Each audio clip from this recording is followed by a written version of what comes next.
श्री देव विठ्ठल रखुमाई, प्रभु श्री रामचंद्र, भगवान श्री गोपाल कृष्ण, श्री महारुद्र हनुमान, महर्षि श्री वेदव्यास, श्रीमद् आद्य शंकराचार्य, सकल संतजन, ज्ञानोबा विठोबा माऊली, सद्गुरु श्री ब्रह्मचैतन्य महाराज या सर्वांच्या प्रेरणेनं आणि इथे तुम्ही जी मंडळी जमलेली आहात त्यांच्या आशीर्वादाने आरंभी आपण स्तोत्र म्हणूया, तोपर्यंत काही लोक येतील. आजचा दिवस वारकरी संप्रदायाच्या दृष्टीने एक अत्यंत महत्त्वाचा दिवस आहे. तुकाराम बीज म्हणतात. बीज म्हणजे द्वितीया, भाऊबीज आपल्याला माहीत आहे, द्वितीया. आणि तुकाराम आज सदेह वैकुंठाला गेले अशी आख्यायिका. थोडंसं आपण त्याच्याबद्दल बघूया आणि नंतर आपण आपल्या स्तोत्राच्या अर्थाकडे वळूया. माझ्यानंतर म्हणायचं आहे, चौथी जी ओळ आहे, परब्रह्मलिंगम भजे पांडुरंगम, हे सगळ्यांनी बरोबर म्हणायचे.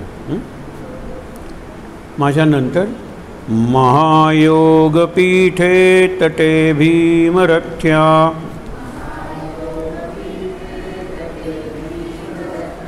वरं पुंडरीकाय दातुं मुनीन्द्रैः समागत्य तिष्ठन्तमानन्दकन्दम् परब्रह्मलिंगम भजे पांडुरंगम. चौथी ओळ आपण सगळ्यांनी बरोबर म्हणायची. तडित्वा ससं नीलमेघावभासं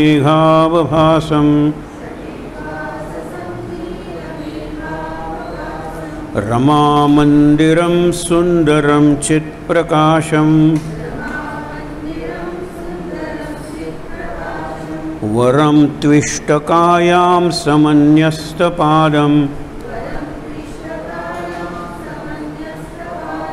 परब्रह्मलिंगं भजे पांडुरंगं. प्रमाणं भवाब्धेरिदं मामकानां नितम्बः कराभ्यां धृतो येन तस्मात् विधातुर्वसत्यै धृतो नाभिकोशः परब्रह्मलिंगं भजे पांडुरंगं. स्फुरत् कौस्तुभालंकृतं कंठदेशे श्रियाजुष्टकेयूरकं श्रीनिवासं शिवं शान्तमीड्यं वरं लोकपालं परब्रह्मलिंगं भजे पांडुरंगं. शरच्चन्द्रबिम्बाननं चारुहासं लसत्कुण्डलाक्रान्तगण्डस्थलान्तं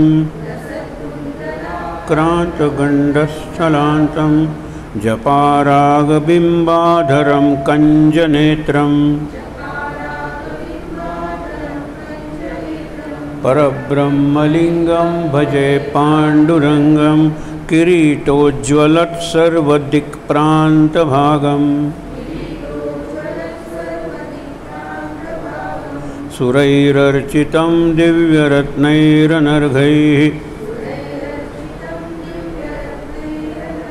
त्रिभंगाकृतिं बर्हमाल्यावतंसं परब्रह्मलिंगं भजे पांडुरंगं. विभुं वेणुनादं चरन्तं दुरन्तं स्वयं लीलया गोपवेशं दधानं गवां वृन्दकानन्ददं चारुहासं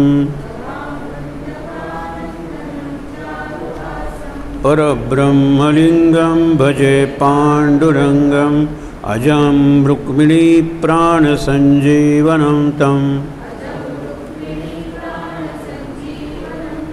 परं धाम कैवल्यमेकं तुरीयम्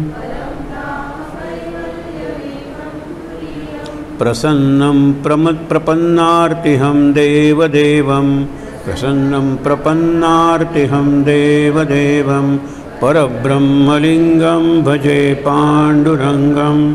शेवटचं जे कडवं आहे ती फलश्रुती आहे. माझ्यानंतर म्हणायच्या चारी ओळी.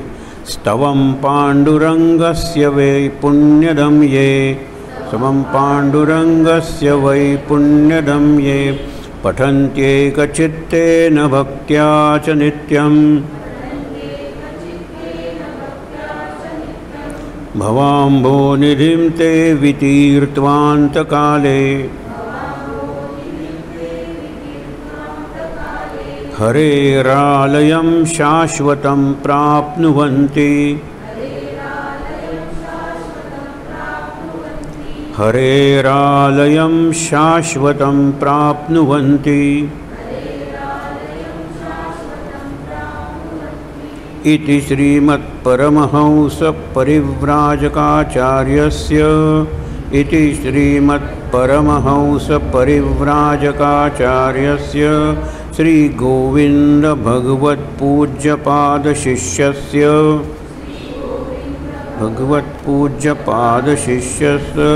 श्रीमच्छङ्करभगवतः कृतौ पाण्डुरङ्गाष्टकं सम्पूर्णम्. हरये नमः. हरये नमः. हरये नमः. छान. आज आधी सांगितल्याप्रमाणे तुकारामाचा स्मरण दिवस म्हणजेच पुण्यतिथी, महासमाधी, निर्याण असे शब्द वापरतात. पण तुकारामांचा देह कुठेच मिळाला नाही. म्हणून देहूला जी समाधी आहे त्यात तुकारामाच्या देहाचे अवशेष, अस्थी असं काही नाही. म्हणून तुकाराम सदेह वैकुंठाला गेला. तो जो शेवटचा अभंग म्हणला जातो, आम्ही जातो आपुल्या गावा, आपण वाचणार आहोत आता. पण नक्की ती आख्यायिका काय आहे? आख्यायिका म्हणजे ऐकत आलेलो, त्याला काही फार पुरावा ऐतिहासिक वगैरे असं काही नाही आहे, भावन आहे. पण तरीसुद्धा असे काही विचारवंत आहेत की ज्यांचा संतांवर विश्वास आहे. संतांनी कल्याण केलं समाजाचं असं म्हणणारे काही विचारवंत आहेत. तर संतांनी सत्यानाश केला असेही म्हणणारे विचारवंत आहेत.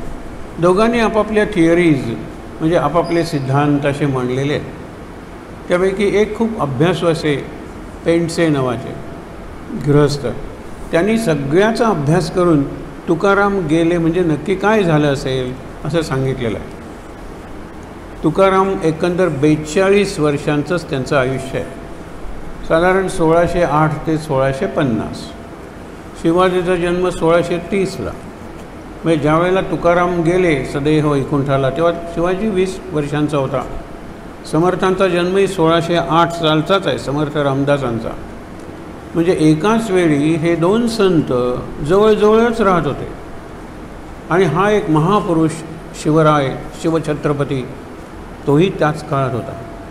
असं भाग्य क्वचित एखाद्या देशाला लाभतं. ज्ञानेश्वरांच्या काळात जवळजवळ प्रत्येक जाती जमातीत संत सत्पुरुष निर्माण झालेला आहे. काही उदाहरणं सांगायची असतील तर कुठूनही सुरुवात करूया. सावता हा माळी होता, गोरा हा कुंभार होता, नरहरी सोनार होता, सेना न्हावी होता, चोखा महार होता, जनी दासी होती, सखू गृहिणी होती, आणखीनही बरेच संत. म्हणजे प्रत्येक जाती जमातीत. आणि त्यांच्या अनुभवातून त्यांनी जे वाङ्मय निर्माण केलं त्याची योग्यता सारखीच आहे. म्हणजे एखादा चोखा मेळा जे लिहितो त्याच्यावर शिक्षणाचे काही संस्कार नाही आहेत विशेष. ज्ञानदेवांवर सुद्धा ते कुठल्या शाळेत गेलेले नाही आहेत संत. जीवनाची शाळा, जीवनाचंच विद्यापीठ हे लक्षात ठेवा, तिथेच ते शिकलेले आहेत. आणि म्हणून त्यांचं एकंदर जे वाङ्मय आहे, ज्यांची जी भाषा आहे ती अगदी साधी सामान्यांना समजणारी आहे. ज्ञानेश्वरी आपल्याला जरा अवघड वाटते, कारण ती खूप 700 वर्षापूर्वीची आहे. आणि तुकाराम वगैरे साधारणतः 300-350 वर्षापूर्वीचे. 350, 1608 म्हणा ना, 400 वर्ष झाली 2008 साली त्यांना जन्मून. गेले 1650ला, म्हणजे आणखीन 2050 साली 400 म्हणजे वर्ष व्हायचेच त्यांना अजून. मुद्दा काय आपला की त्यामानाने हे अलीकडचे संत आहेत. 42 वर्षाचंच आयुष्य तुकारामाला लाभलं आणि त्यातली बरोबर 21 वर्ष त्यांनी अत्यंत चांगला संसार केला, हमाधुमीचा संसार. म्हणजे त्याच्यात धामधूम होती, त्याच्यात त्यांना रस होता, म्हणजे इंटरेस्ट होता संसारात, नव्हतं असं नाही. अत्यंत चांगलं दुकान चाललेलं होतं, व्यापार होता. आणि आम्ही वाणी कुणबी असंच ते सांगायचे.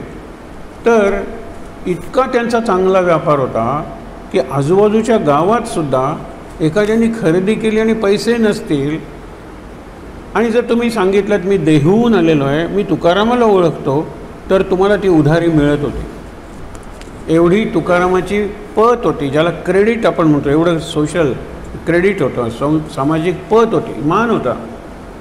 21व्या वर्षी दुष्काळ पडला आणि असा दुष्काळ पडला की वाताहत झाली, त्यांच्या व्यापाराची वाताहत झाली, दुकान बंद करावं लागलं.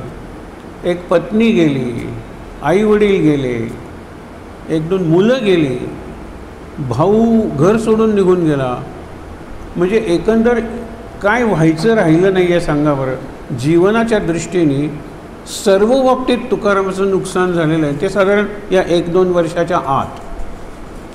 21वं वर्ष असेल म्हणजे 1629-1630 साली साधारणतः. पण त्यावेळेला त्यांनी अनुभव घेऊन जो लिहिलेले अभंग आहेत तो फारच चांगला आहे. आपण नेहमीच म्हणतो हल्ली पॉझिटिव्ह थिंकिंग, पॉझिटिव्ह लिव्हिंग हे जे शब्द वापरतात, संतांइतके दुसरे कोणी मला आठवत नाही. त्यांचा हा अभंगच बघा, जो आत्मचरित्रपर आहे, ऑटोबायोग्राफिकल आत्मचरित्र सांगतायत ते. बरे झाले देवा, पडला दुष्काळ. बरे झालं. तुम्ही म्हणाल लोकांच्या दृष्टीने बरोबर, पण तुकाराम स्वतःचा अनुभव सांगताय. बरे झाले देवा, निघाले दिवाळे, बँकरप्ट झालो, दुकान बंद झालं, समाजात मान नाही, कुणी मला विचारत नाही, मी यायला लागलो रस्त्यातून, तो लोक रस्ता बदलून जातात 2 कारणांनी.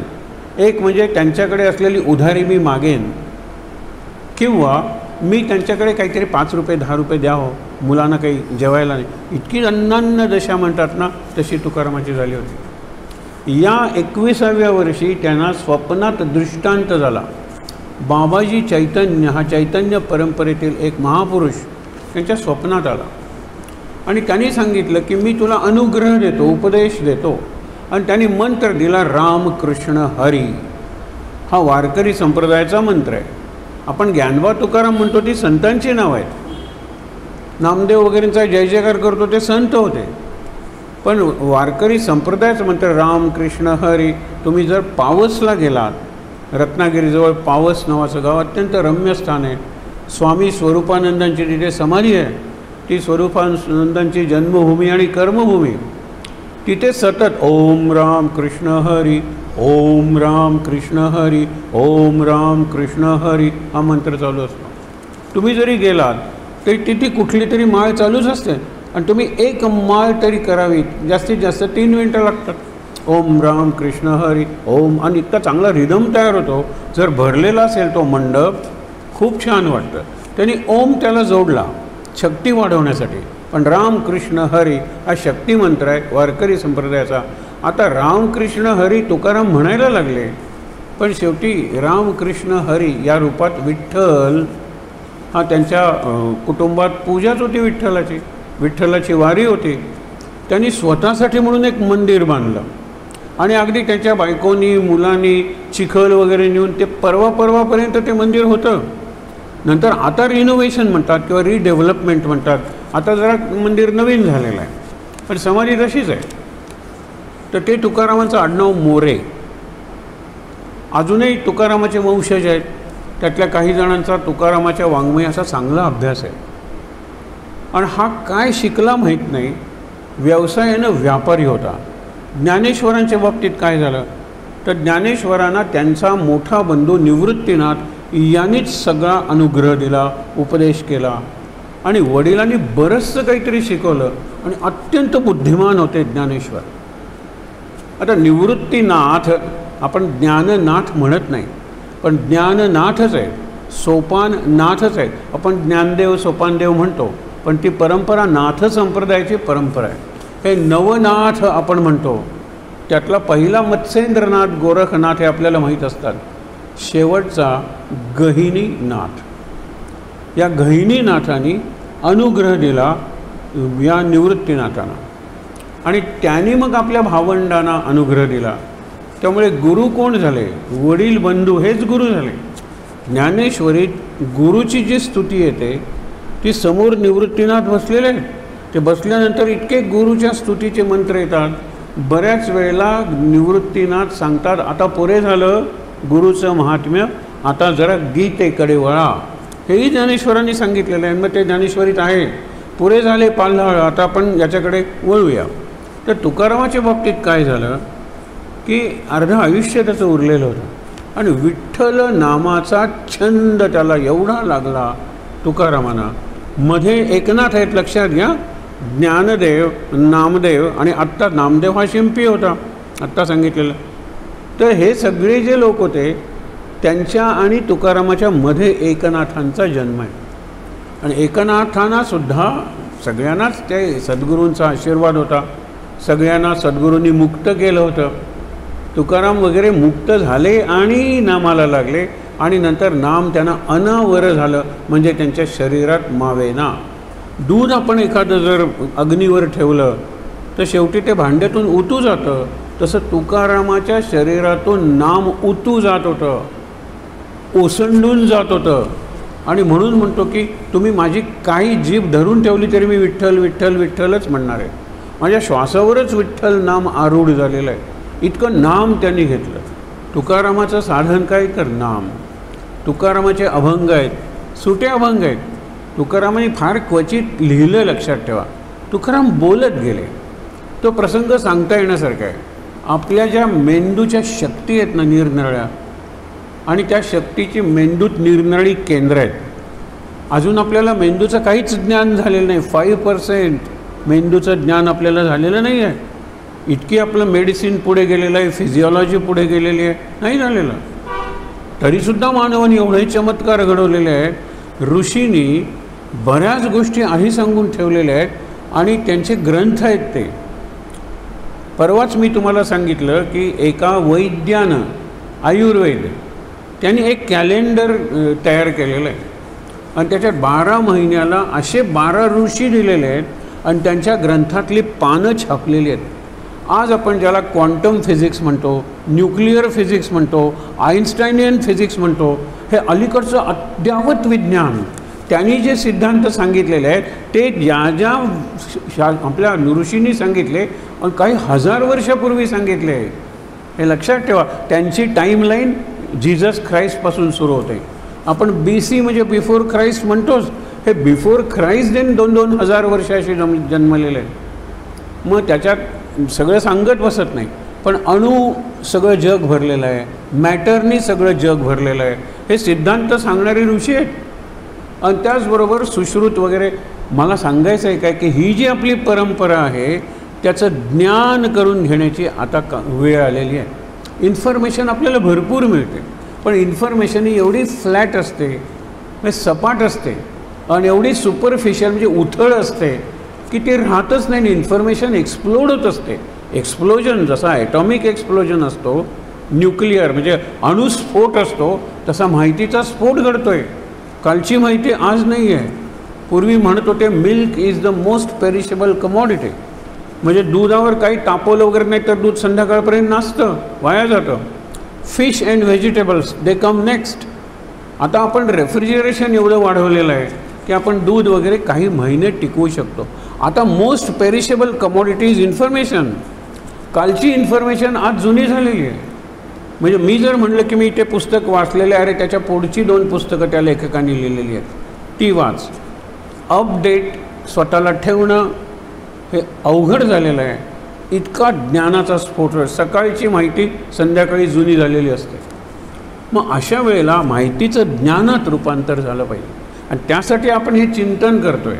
आपण इथे नुसत्या स्तोत्र, अर्थ, स्तोत्र, पाठ, पठण याच्यासाठी नाही जमलेलो. आपण इथे चिंतन करतो आहे की एवढं सुंदर स्तोत्र आहे, पांडुरंग त्यांना दिसलेला आहे, तो पांडुरंग स्फूर्तीस्थान आहे. It is the source of inspiration.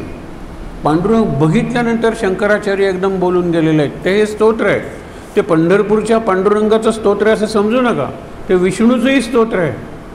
त्याच्यात शंकराचा उल्लेख आहे, त्याच्यात ब्रह्मदेवाचा उल्लेख आहे. म्हणजे तिन्ही देवांचं स्तोत्र आहे. पण शेवटी परब्रह्म आहे. परब्रह्म म्हणजे द अल्टिमेट और सुप्रीम रियालिटी.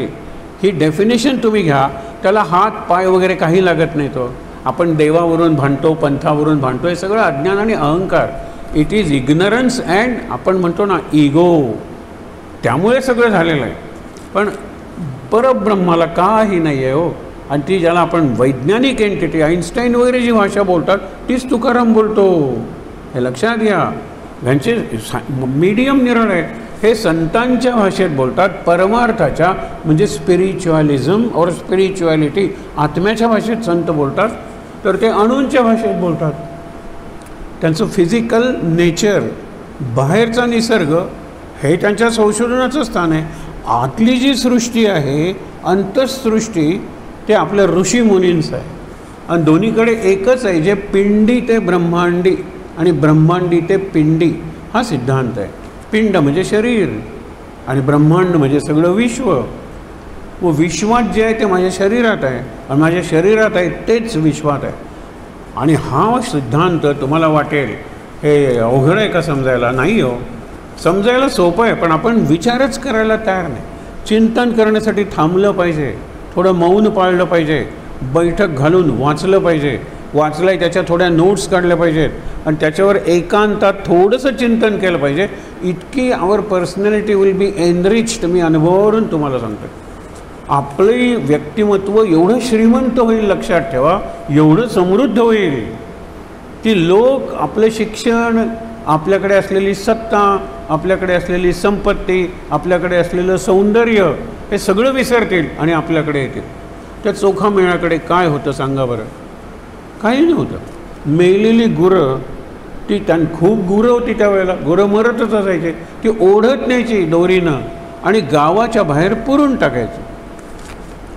बघा काय जीवन असेल त्याचं.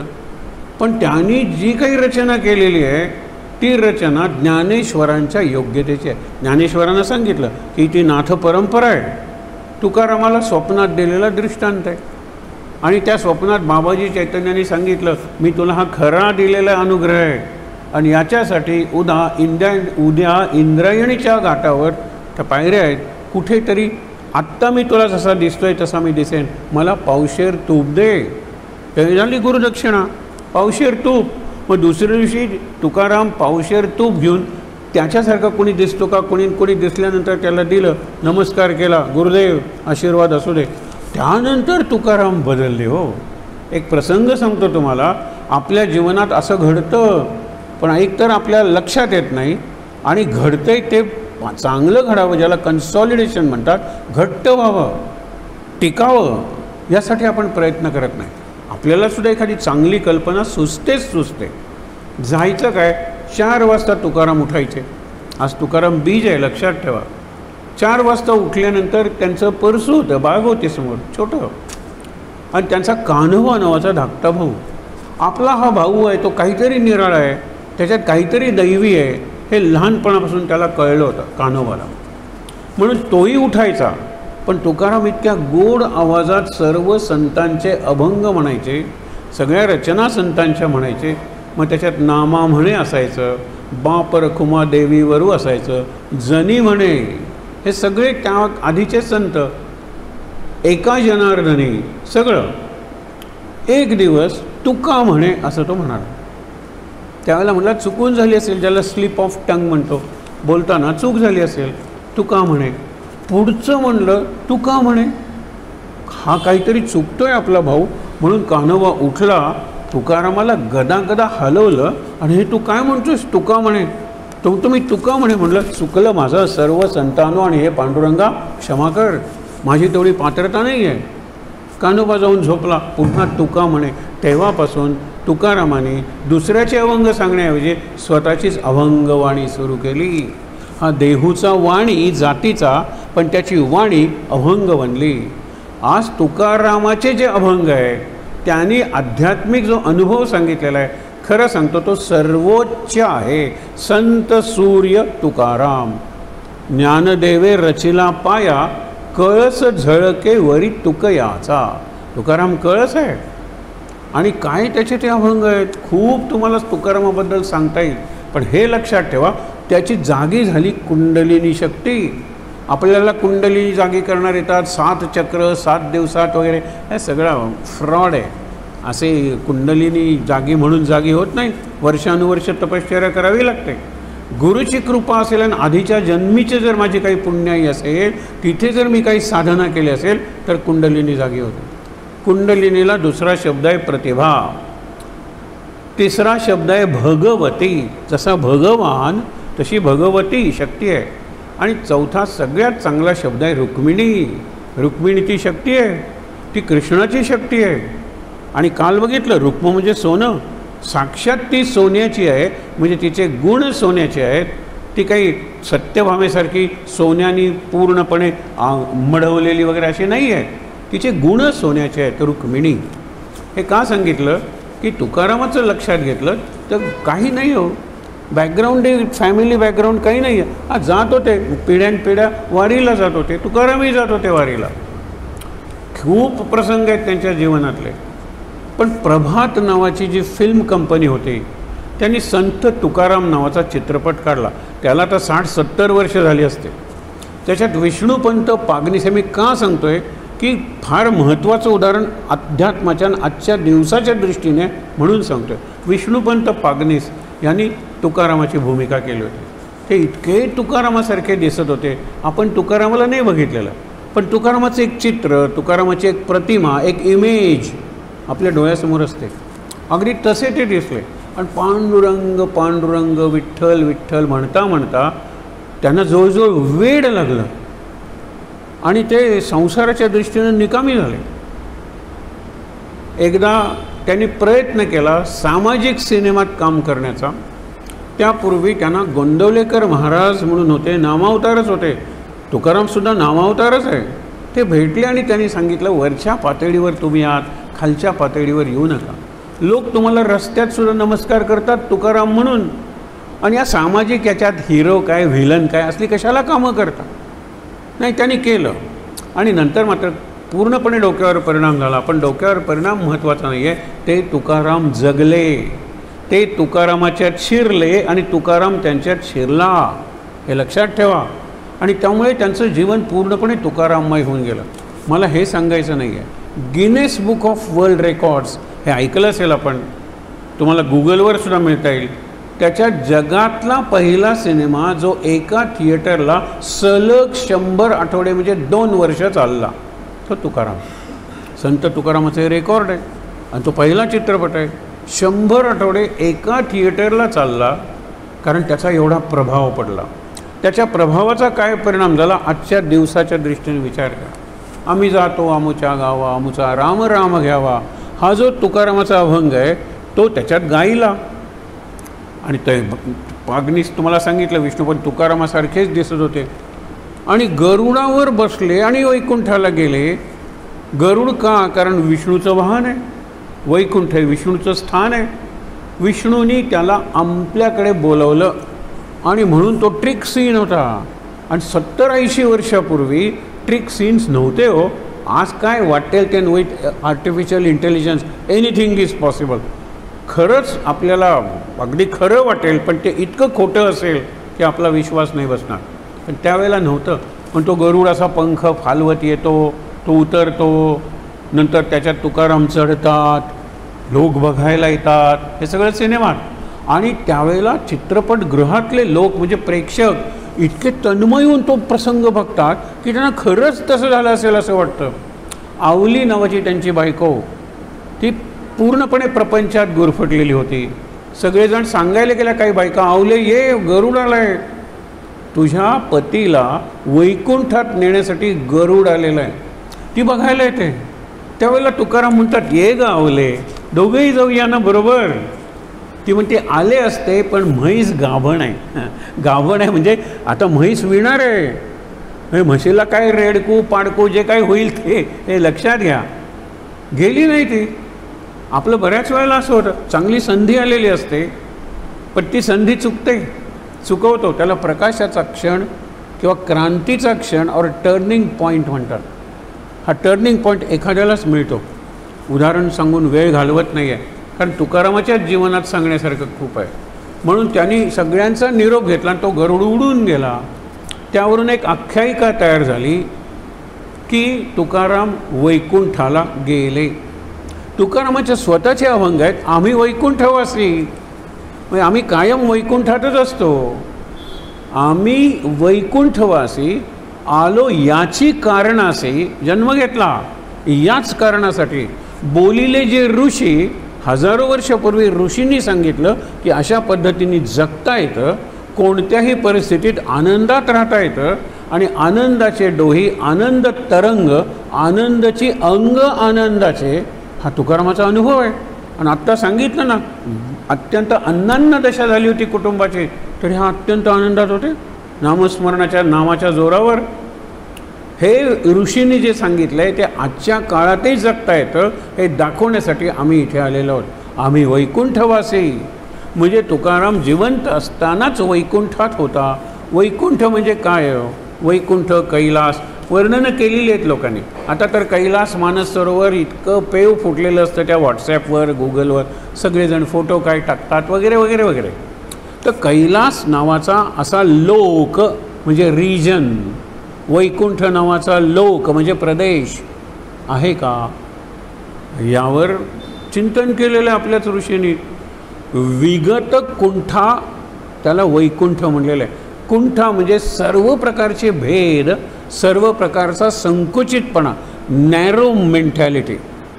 आणि सर्व प्रकारचे भेद म्हणजे ऑल डिफरन्सेस. मी स्त्री, मी पुरुष, मी या जातीचा त्या जातीचा, मी या त्या भाषेचा त्या भाषेचा, या देशाचा, किती गरीब श्रीमंत सुंदर कुरूप, किती भेद. हे भेद जिथे नाही आहे आणि संकुचितपणा नाही, सगळा विशालता आहे. विवेकानंद म्हणायचे ना, all contraction is death, all expansion is life. मनाला विशाल बनवा, खरे जगाल आणि हळूहळू त्या वैकुंठ अवस्थेत पोचवाल. म्हणजे जगाच्या कल्याणा संतांच्या विभूती, देह कष्टविती उपकारे. उपकार आहे दुसऱ्याला. तुकारामाच्या जीवनातला एक अनुभव सांगू, अहो किती सांगता येण्यासारखं आहे. आपुले मरण पाहिले म्या डोळा. आता तुम्ही म्हणाल हे कसं शक्य आहे? आपुले मरण पाहिले म्या डोळा, जाहला तो सोहळा अनुपम. म्हणजे तो जो सोहळा होता, हल्लीच्या भाषेत इव्हेंट, पण हल्लीच्या भाषेत चीप इव्हेंट नाही, ज्याला RJ DJ वगैरे लागतात असा इव्हेंट नाही आहे. हा खरा इव्हेंट आहे. आपण इव्हेंट शब्दच बदनाम करून टाकलेला आहे. History is a chronology of great events. मोठे मोठे जे घटना घडल्या, राम आला, रामाचा जन्म हा इव्हेंट होता, रावणाचा संहार हा इव्हेंट होता. आजचे कसले इव्हेंट आपण घेऊन बसलेलो आहोत? मुद्दा काय ते लक्षात घ्या की ज्या वेळेला तुकाराम हे सगळे अनुभव घेत होते, त्याच्यात हा एक अनुभव लक्षात घ्या ना की 21व्या वर्षी सगळ्या दृष्टीने पराभूत झाल्यानंतर हा खरा संत पदाला पोचतो आणि आपले अनुभव सांगायला लागतो. म्हणून सगळी कुंठा म्हणजे संकुचितपणा पूर्णपणे निघून गेलेला आहे. हे विश्वची माझे घर, ऐसी मती जयाची स्थिर. ऐसा भाव नाही, भाव अस्थिर आहे. ऐसी मती, ज्याची बुद्धी स्थिर झालेली आहे की हे विश्वाचे माझे घर. हे सायंटिस्टचं आहे. आईन्स्टाईन वगैरे म्हणतात द एंटायर युनिवर्स. आणि आता तर मल्टिपल युनिवर्सेस, एकच काय ब्रह्मांड घेऊन बसलात.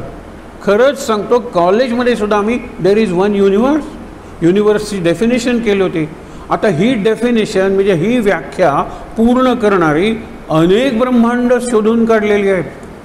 आपण खरं मनातल्या मनात आता प्रार्थना करूया, आपल्या देशात जन्मलेली अमेरिकन झालेली जी सुनीता विल्यम्स आहे, जी काही दिवसांसाठी गेली होती, गेले 9 महिने ती अंतरिक्षात अडकून पडलेली आहे, तिला सोडवण्यासाठी जे जे प्रयोग झाले ते सगळे फसले. माणूस कुठपर्यंत गेलेला आहे. माणसाचं व्हॉयेजर नावाचं एक यान आहे ना, हे 77 साली सोडले, 1977. म्हणजे ती 23 वर्षांनी 25-48 वर्ष ते जात आहे क्रॉस सोलर सिस्टम. हे तुम्ही नेपच्यून प्लुटो काय त्याच्या पलीकडे गेले, अजून ते चाललेलं आहे. त्याच्यावर एक डिस्क आहे आणि त्या डिस्कवर एक गाणं आहे. आपल्याला हे वाटावं, अभिमान वाटावं असं, सूरश्री केरकर बाई आपण म्हणतो ना, सूरश्री केरकर, आपण संगीत संमेलनं करतो, त्यांनी गायलेलं एक गीत, त्याचा मुखडा त्या रेकॉर्डवर आहे. कारण न जाणो बाहेर कोणीतरी आपला भाऊ असेल ना, we are not alone in the universe. माणूस आपल्या भावाचा शोध घेतोय आणि मग तो इथून जर गेलेला असेल तर तो संस्कृत काय, म्हणून संस्कृत त्याला निरनिराळ्या भाषा असतील, म्हणून प्रत्येक भाषातल्या त्या चिपवर जशी संख्य इन्फॉर्मेशन असते तशी त्या डिस्कवर आहे आणि ती तिथे लावलेली आहे त्या यानाच्या पुढे. जर एखाद्याला ते यान दिसलं आणि त्यातलं एखादं चिन्ह, त्याच्यात स्वस्तिक आहे, त्याच्यात श्री आहे, त्याच्यात चक्र आहे, शंख आहे, गदा आहे, पद्म आहे, हे सगळं त्याच्यात आहे. कारण न जाणू, कारण लोकांनी आता असं घेतलेलं आहे की भारतात पूर्वी अत्यंत प्रगत अशी एक संस्कृती होती. इथे मोठं संकट आलं आणि त्याचं एक उदाहरण आपल्याला माहीत आहे ना, डायनॉसॉर्स. एवढे लाखो नाही, अब्जावधी डायनॉसॉर्स होते. काही उडत होते, काही चालत होते, हत्तीपेक्षा मोठे होते, पण त्यांचं तोंड एवढं लहान, त्याच्यात त्यांचा ब्रेन एवढा, म्हणून ते जगू शकले नाहीत. हवेतून मिटिओर आला असेल, प्रचंड दीर्घकाळ असं बर्फ पडत असेल, ते जगले नाहीत. मग एके ठिकाणी अशी त्यांच्या कॉलनीज असायच्या आणि त्या कॉलनीज आपण ज्याला सध्या मिडल ईस्ट किंवा अरेबियन कंट्रीज म्हणतो, कुवेत, सौदी अरेबिया, तिथे ते मेले. त्याच्यावर कितीतरी, हे लाखो वर्षापूर्वीच आहे. म्हणजे सकाळी गॅस पेटवताना कुठल्या तरी डायनॉसॉरला कृतज्ञतेने स्मरण केलं पाहिजे, हे डायनॉसॉर हे सगळे मेले, त्यांच्या हाडांचं तेल झालं. त्या तेलाला फॉसिल म्हणजे हाडातून निर्माण झालेलं फॉसिल फ्युएल म्हणतात. ज्याच्यावर आपल्या गाड्या धावतात, ज्याच्यावर विमानं उडतात, अगदी केरोसिन, काय टार रोड्स वगैरे हे सगळे आहेत ना, पहिल्यांदा क्रूड असतं, रिफाईन होत आपण एव्हिएशन ऑइल म्हणतात, म्हणजे विमानं चालवायला सगळ्यात रिफाईंड ऑइल लागतं, शुद्ध लागतं पेट्रोल. हे सगळं केलेलं आहे ना, हे आलं कुठून? हे पाण्यासारखं निसर्गातून निर्माण झालेलं.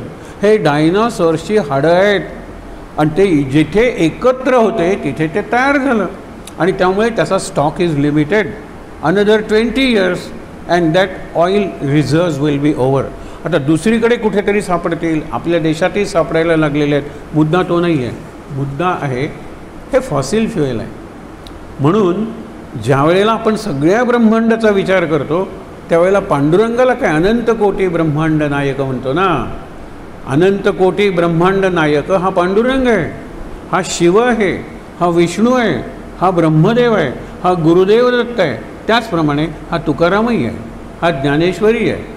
अनंत कोटी ब्रह्मांड नायक. हल्लीकडचे साईबाबांचा जय जयकार करतो, स्वामी समर्थांचा जय जयकार करतो, आपण शेगावच्या गजानन महाराजांचा जय जयकार करतो. सगळीकडे तुम्ही गेलात ना, त्या निरनिराळ्या महाराजांचा अनंत कोटी ब्रह्मांड नायक. नायक ही व्यक्ती नाही आहे, शक्ती आहे. एक तुम्हाला सांगतो, आपल्याला बऱ्याच गोष्टी आहेत पण आपल्याला माहीत नसतात. जसे आपला श्वास चालू आहे हे आत्ता तुम्हाला सांगितल्यानंतर तुम्ही बघाल, हो श्वास चालू आहे, एरवी तो चालू असतो. It is so natural and so easy, सहज ज्याला म्हणतात, कळतच नाही आपल्याला. तसं आत्ता there is one pull acting upon us, all of us. सगळ्या जगाला, सगळ्या विश्वाला ओढून ठेवणारी आणि फिरत राहिली तरी जागेवर ठेवणारी एक शक्ती आहे, ज्याला आपण ग्रॅव्हिटेशन म्हणतो, मराठीत गुरुत्वाकर्षण म्हणतात. आणि पृथ्वीच्या गुरुत्वाकर्षणामुळे पृथ्वी जरी फिरत असली तरी आपल्या इमारती उडून जात नाहीत. तर बादलीतलं पाणी टाकलं ना तर ते इकडे तिकडे थेंब जातात.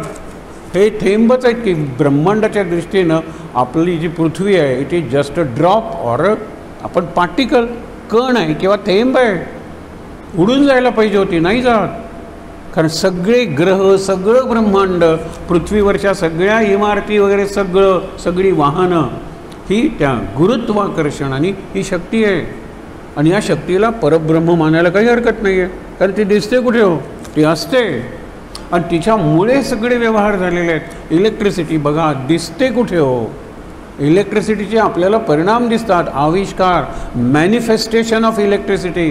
मग कधी प्रकाश असेल, तर कधी थंड हवा असेल, तर कधी रेफ्रिजरेशन असेल, कधी वाहनं चालवेल.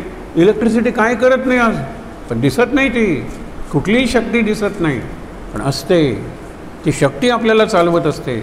आपण आपल्या ह्याच्यात असलेले त्याला जीव म्हणतो, प्राण म्हणतो, प्राणशक्ती, व्हायटल एनर्जी. दिसते कुठे एनर्जी सांगा बरं, शक्ती नाही दिसत. ती शक्ती पांडुरंग आहे. परब्रह्म लिंगम भजे पांडुरंगम. त्या परब्रह्माची खूण, परब्रह्म दिसत नाही ना, पण तुम्हाला जर वाटतं दिसावं ना, तर एक म्हणजे पांडुरंग आणि दुसरा म्हणजे गुरु. आपण प्रत्येक रोज एकदा तरी श्लोक म्हणतो, गुरुर ब्रह्मा गुरुर विष्णू गुरुर्देवो महेश्वरा. एवढं पुरेसं नाही आहे, कारण ह्या सगळ्या देवांची चरित्र आहेत, पुराण आहेत. या देवांना बायका आहेत, या देवांना मुलं आहेत, विशेषतः शंकराला. हे आपल्यासारखेच आहेत, सुपर आहेत, सुपर ह्युमन, त्यांना गॉड म्हणा तुम्ही, त्यांची पुराण आहेत.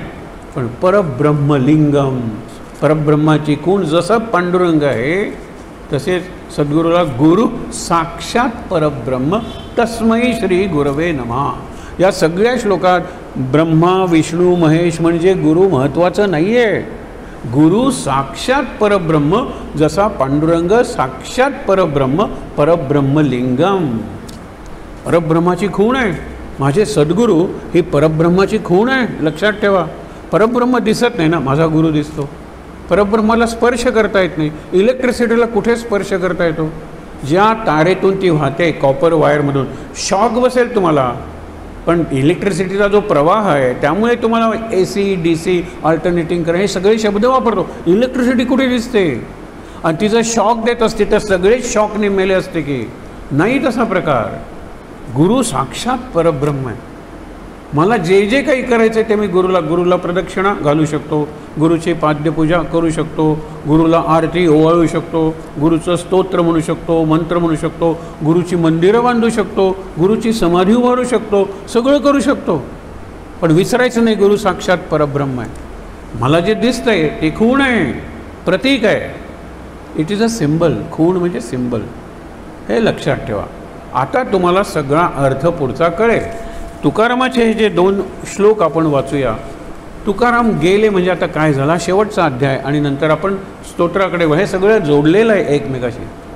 तुकारामांनी संसार केला, भंडाराच्या डोंगरावर ते जाऊन बसायचे. तुम्हाला एक अनुभव सांगू. बाबा बेलसरे म्हणून अलीकडच्या काळातले एक सिद्ध पुरुष, सत्पुरुष होऊन गेले. त्यांनी सांगितले, एखाद्या गुहेत आपण गेलो तर आपण माळ करताना एकदम फार बरं वाटतं. अरे एक श्रीराम जयराम जय जयराम एक माळ घेताना मग पूर्णपणे ध्यानात गेलो. आय एंटर्ड ट्रान्स, मी समाधीत गेलो, कारण तिथे खूप उपासना झालेली आहे. अशी काही मंदिर आहेत, अशी काही स्थानं आहेत, पण प्रत्येक ठिकाणी काहीतरी छप्पर आहे. It is enclosed. तुकाराम ज्या भंडाऱ्याच्या डोंगरावर विठ्ठल विठ्ठल म्हणायचे, वृक्ष वल्ली आम्हा सोयरी वनचरे. वृक्ष म्हणजे झाडं, वल्ली म्हणजे वेली, आणि वनचर म्हणजे पशु. ही खरी आमची सोयरी आहे. ही लग्नाच्या किंवा रक्ताच्या नात्यातून निर्माण झालेली सोयरी दगा देतील. वृक्षवल्ली आम्हा सोयरी वनचरे, हे त्या भंडाऱ्याच्या डोंगरावर कितीतरी अभंग त्यांनी उत्स्फूर्तपणे वगैरे केले. आता त्यांना जाऊन किती वर्ष झाली बघा बरं. पण तिथे अजूनही आता तुकारामाची मूर्ती ठेवलेली आहे. आता म्हणजे झाली असतील 30-40 वर्ष. पण तोपर्यंत काही शतकं तिथे काय होतं तुकारामाचं नाही. आता मेघडंबरी म्हणजे समाधीवर छत्री उभारलेली आहे. म्हणजे कित्येक शतकं पावसाळा, हिवाळा, उन्हाळा, सगळे ऋतू त्या जागेवर जिथे तुकारामाने बसून विठ्ठल विठ्ठल नाम घेतलं, काही धुतलं गेलेलं नाही नाम. तिथे गेल्यानंतर तुम्ही नुसते डोळे मिटवून विठ्ठल विठ्ठल म्हणायला लागलात, आतून इतकं तुम्हाला छान वाटतं. म्हणजे तुम्हाला फक्त फ्रेश ताजं नाही वाटत, आपला पुनर्जन्म झाला आहे. I am reborn, now I am a new person, आता मी नवीन व्यक्ती झालेलो आहे, हा अनुभव तुम्हाला येतो. म्हणजे काय योग्य त्याची उपासना तुकारामांनी केलेली असेल. मग आता त्यांचा शेवट आजचा दिवस, त्यांना लोकांना सांगत होते आता पुरे झाला संसार, आता जावं म्हणतो गंगेच्या काठी. म्हणून त्यांनी एक चिठ्ठी लिहिली. ती चिठ्ठी आहे, ती चिठ्ठी त्या पुस्तकात मला वाटतं ती छापली आहे सुद्धा, त्यांच्या अक्षरात असेल किंवा त्यांनी सांगितलं असेल कोणाला तरी की आता मी गंगेच्या, माझा शोध घेऊ नका, मी गंगेच्या काठी जातो. म्हणून ते बनारसला गेले, तिथे उपासना करत राहिले.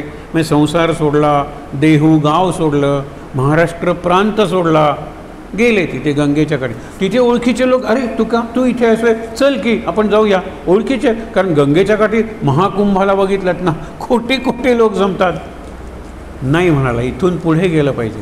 मग तिथे गावच्या एका ओळखीच्या माणसाबरोबर घरी निरोप पाठवला, इथून मी ऋषिकेशला जातो आहे आणि तिथून मी हिमालयात जाईन परत न येण्यासाठी.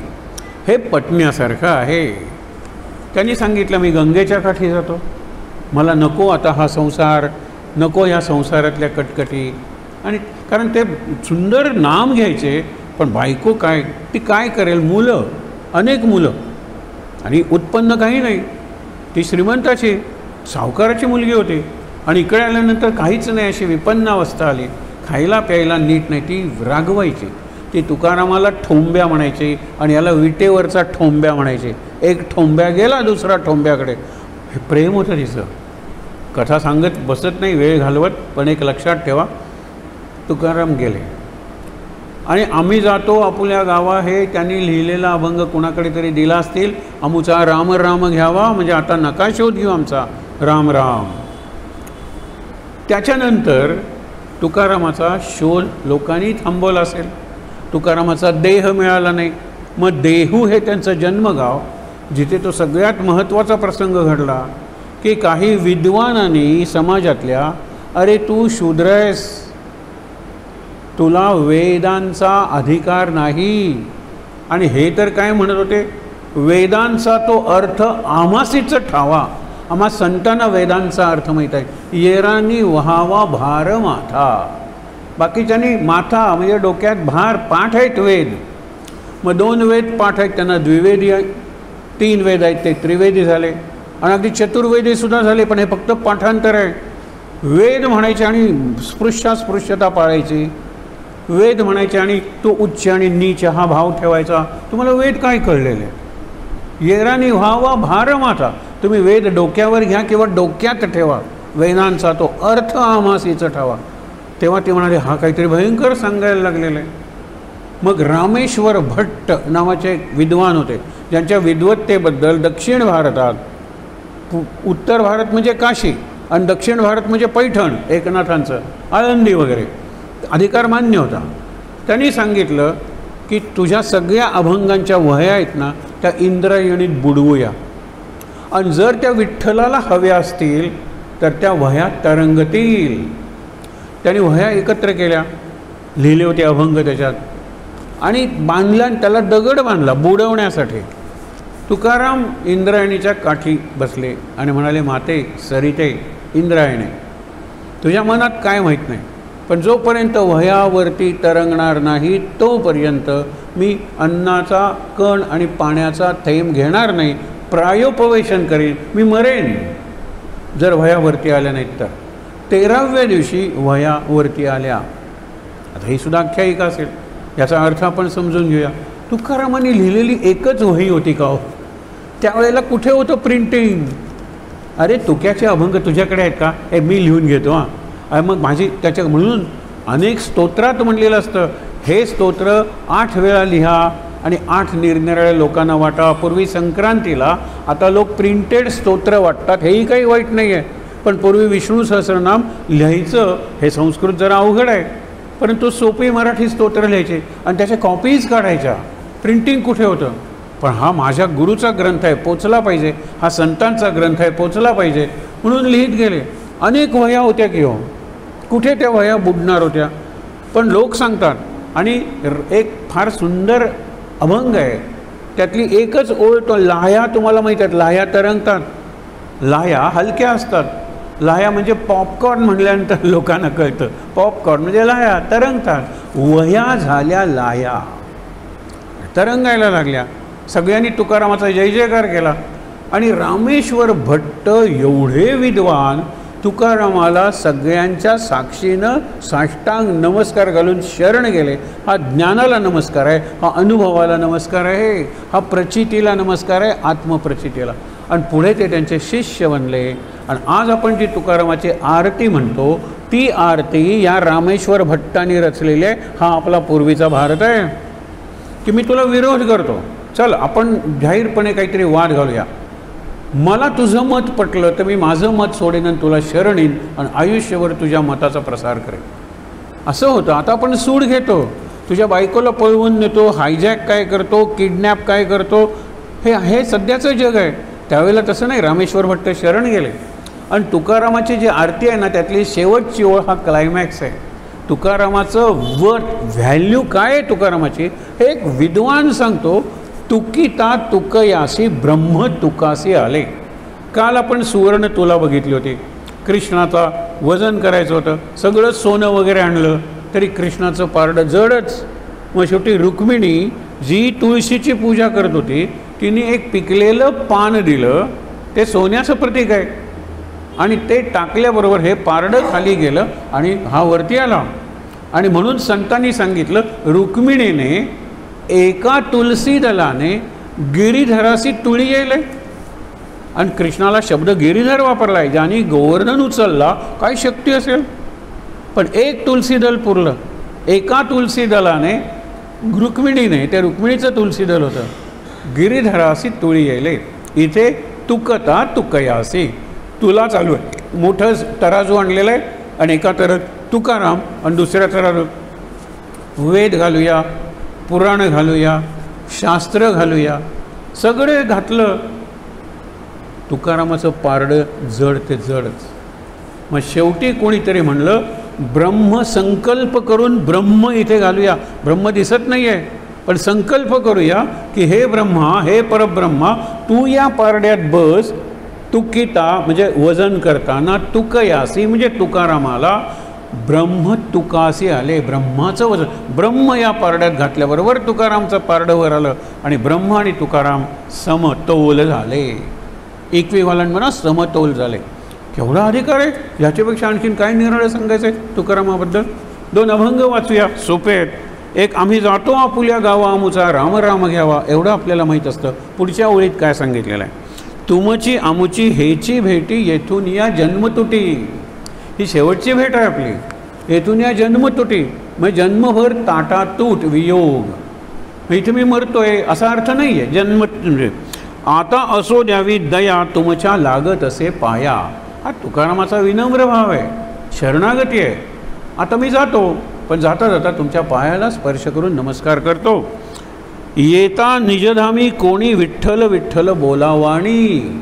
तुम्हाला निजधामाला जायचं आहे का, स्वतःचं घर जे परब्रह्माच्या ठिकाणी आहे, ज्याला कैवल्य, मोक्ष, मुक्ती असे शब्द आहेत, तिथून परत यायचंच नाही आहे, आनंदात तिथे राहायचं आहे, पुन्हा जन्म नाही पुढचा, असं तुम्हाला व्हायचं आहे का. विठ्ठल विठ्ठल वाणी तुमची असली पाहिजे. म्हणून येता निजधामी कोणी विठ्ठल विठ्ठल बोला वाणी, राम कृष्ण मुखी बोला, तुका जातो वैकुंठाला. तुका जातो वैकुंठाला हे त्यांनी सांगितलं. म्हणजे आता मी मुक्त होतोय. पुढचं जे आहे ना 12 अभंग, आता ही एक आणखीन आख्यायिका. तुकारामाचे 12 अभंग म्हणून छोटं पुस्तक मिळतं. ते 12 अभंग आकाशातून पडले. तो वैकुंठाला ज्या वेळेला गेला त्यावेळेला 12 अभंग आकाशातून पडले लिहिलेले. ही कल्पना आहे. या 12 अभंगाचं 7 वेळा जो पारायण करेल, एक अभंग वाचायला किती 1-2 मिनटं लागली. आता 1-2 मिनटं लागली. 12 अभंग वाचायला जास्तीत जास्त अर्धा तास. असं 7 वेळा एका दिवसात वाचा, तुम्हाला काहीतरी अनुभव येईल. आणि तो अनुभव तुम्हाला आतून मुक्त करणारा किंवा आनंद देणारा असेल. या 12 अभंगातला एक त्यातल्या त्यात चांगला महत्त्वाचा अभंग मी तुम्हाला वाचून दाखवतो. जैसी गंगा वाहे तैसे त्याचे मन. आपलं मन गंगा वाहते हो, गंगा म्हणजे सतत गंगा गमन करते, गमन करत राहते. समुद्राला मिळाली तरी गंगा वाहतच राहते. असं आहे का समुद्राला आता गंगा मिळाली आता गंगोत्रीपासून वाहणं बंद झालं? नाही, ती थांबणारच नाही आहे, ती कायम वाहत राहणार आहे. गंगा जैसी वाहे. म्हणून आपण म्हणतो ना, नाही पुण्याची म्हणतो ना मोजणी, नाही दुःखाची टोचणी नाही आहे. कारण जिणे गंगोघाचे पाणी हे पुढची ओळ बाकीबाबत लिहू जाणे. यांचं जीवनच जर गंगेचा ओघ आहे, गंगेचा प्रवाह आहे, तर गंगेच्या प्रवाहात कसलं पाप आलं आहे सांगा बरं. आणि गंगेचा प्रवाहच पुण्यदायी आहे, मग आणि निराळं पुण्य कशाला पाहिजे. जिणे गंगोघाचे पाणी. इथे तुकाराम तेच म्हणतायत, जैसी गंगा वाहे तैसे त्याचे मन भगवंत जाण त्याचे जवळी. त्याच्या जवळ भगवंत आहे, लक्षात ठेवा. खरंच भगवंतासाठी इकडे तिकडे जायला नको. मन गंगेसारखं शुद्ध करा ना. ज्याचे जवळी देव भक्तिभावे उभा स्वानंदाचा गाभा तया दिसे. ज्याच्या जवळ देव उभा आहे. आता देव उभा असा दिसणार आहे का? नाही, अनुभवातून दिसतो. अनेक संतांच्या मातांना त्या गरोदर गर्भवती असणारा पुढे जन्मणारा पुरुष संत सत्पुरुष होणार आहे, त्यांना स्वप्न पडलेली आहेत, त्यांना निरनिराळे दृष्टांत झालेले आहेत. गोंदवलेकर महाराजांची जी आई होती गीतामाई, ती म्हणायची मला भीती वाटत नाही आहे. आता हे पहिलंच बाळणपण, त्यावेळेचं बाळणपण सुईड करायचे. सुईड म्हणजे त्याला इंग्लिशमध्ये मिडवाईफ म्हणतात. सोडा, म्हणजे नर्सिंगचा कोर्स न केलेली साधी अनुभवाची. मी 4 बाळणपणे केलेले आहेत, म्हणजे ही एक्सपिरियन्स झालेली आहे. अशा सुईणीकडून बाळणपण घाबरले लोक. कारण पहिला बाळणपण काय, सकाळी 6 वाजेपर्यंत त्यांच्याकडे एकादशीचं व्रत होतं. तुकारामाचं फार महत्त्वाचा अभंग आहे की तुका म्हणे व्रत करा एकादशी, गळा माळा तुळशी असो वा नसो. एरवी म्हणतात तुळशीची माळ आहे तो वारकरी, नाही, तो माळकरी आहे. बाकीचे वारीकरी. उद्या वाचून दाखवेन तुम्हाला. ज्ञानदेवांची ओवी आहे की वारीकरी बनू नका, वारकरी बना. वारीकरी म्हणजे आषाढी कार्तिकी वारी करतो. आता लोक पायी वारी करतात, खूप चांगलं आहे. पण वारी पायी केल्यानंतर नम्र होऊन परत यायला पाहिजे. मी कोण, स्वतः मोठ्या कलेक्टर समजत होतो, आता रिटायर झालो, अजून मी चालू शकतो. आता किती मंडळी जातात. गोव्यातून तुम्हाला सांगतो 10 ते 15 वाऱ्या निघतात आणि प्रत्येक वारीत 50 लोक जरी धरले तरी जवळजवळ 500-1000 लोक गोव्यातून चालत जातात पंढरपूरला.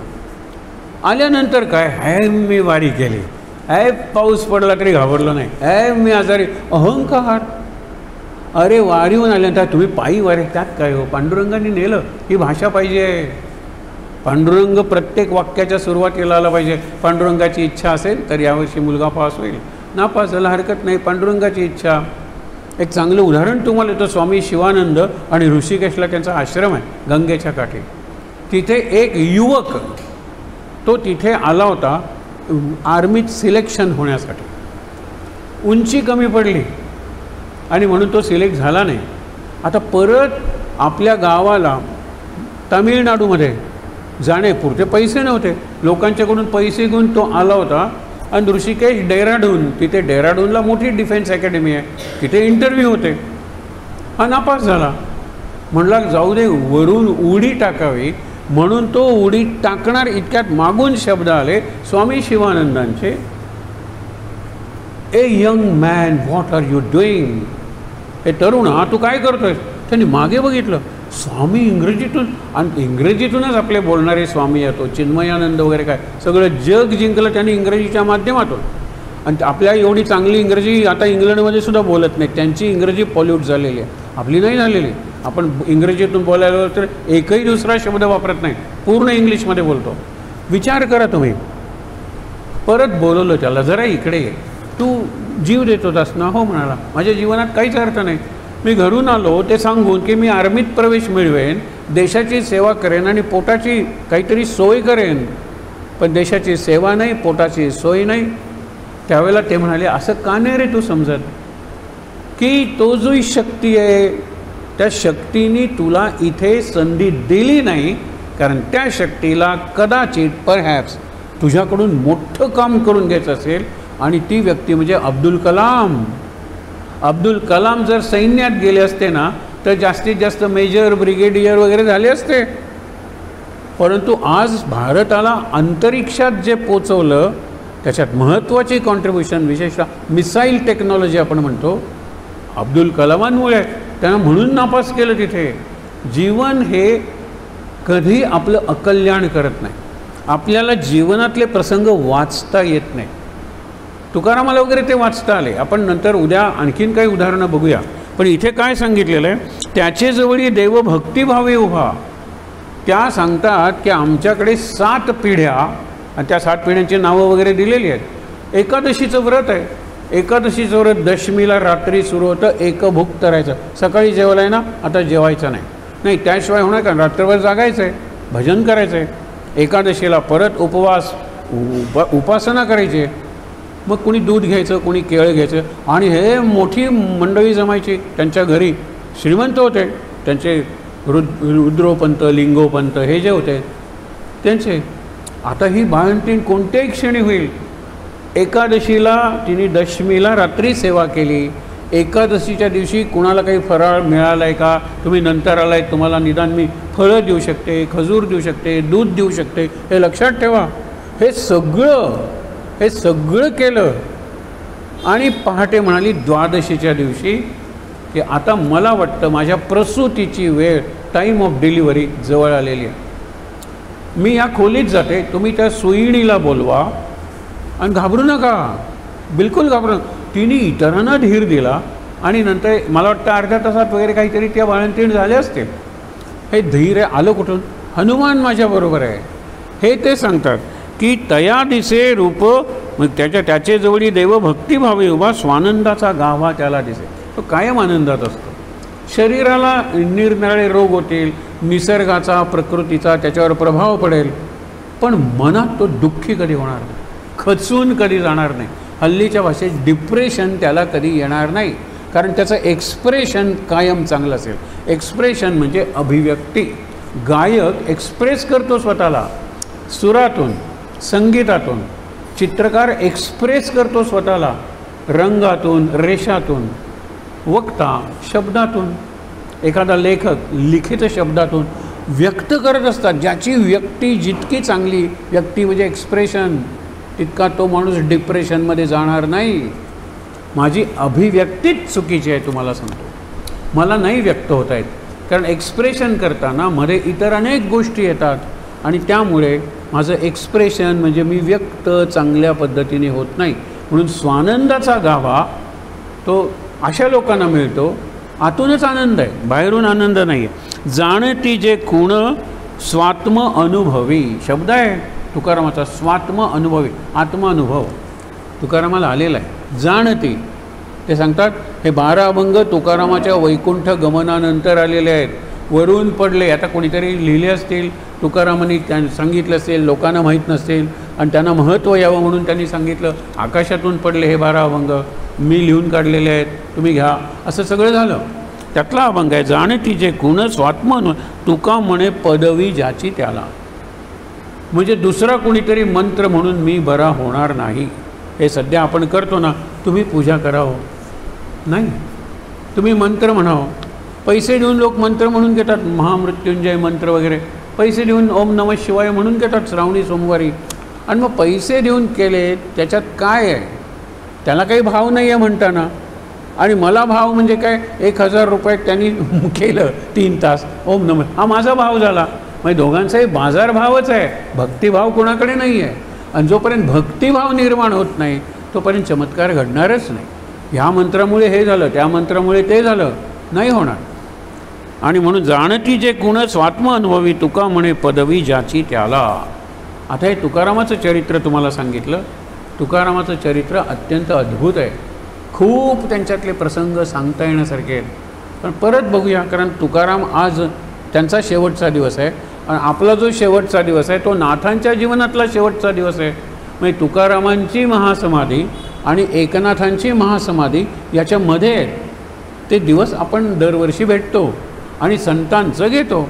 आता संतांचा देव जो पांडुरंग, आपल्याला हे कागद मिळालेले आहेत, हे मुद्दामून समोर घ्या. आपण प्रत्येक शब्दाचा अर्थ त्याच्यावर चिंतन करूया. आपण आत्ता म्हणलेलं आहे अष्टक म्हणजे काय, 8 श्लोक. शंकराचार्यांनी अष्टकं लिहिली. सगळ्याला 8च श्लोकात असं नाही, जास्तही आहेत, पण इथे 8 श्लोक आहेत आणि एक श्लोक आहे शेवटचा, त्या श्लोकाला फलश्रुती म्हणतात.